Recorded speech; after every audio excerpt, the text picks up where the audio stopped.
Odin became an alcoholic because his wife left him. After giving the crown to Thor, Odin and Freya's relationship started to collapse, so they tried going on a journey across the 10 realms together to see if they could reignite their flame. But by the time Odin fell back in love with her, she left him. So like any Asgardian would, he began drowning in the bottle every night at various alien bars. Which brings us to where we are now with Jane Foster, aka Valkyrie, punching him in the face, sending him flying across the barroom. But upon doing so, she was filled with guilt and remorse because Odin wasn't in very good condition. He wasn't the same god that he used to be because he gave all of his powers to his son Thor.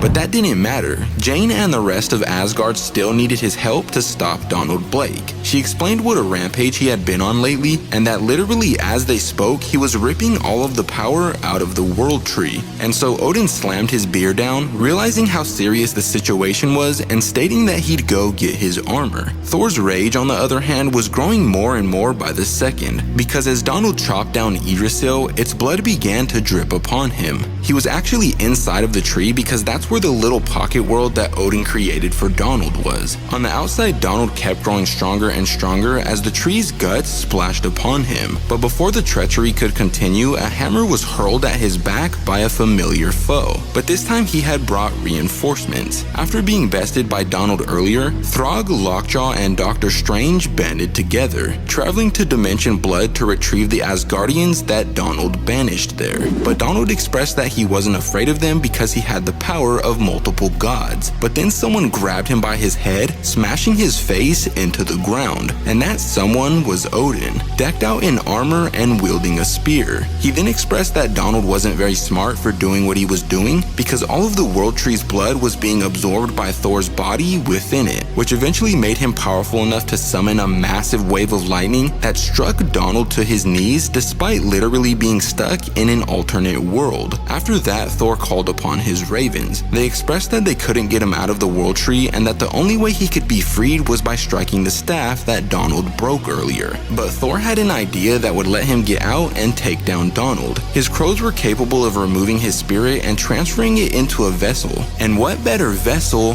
than the Destroyer armor? But sadly, that's where this issue comes to an end. But if you want to see what happens in the final part, let me know in the comments down below.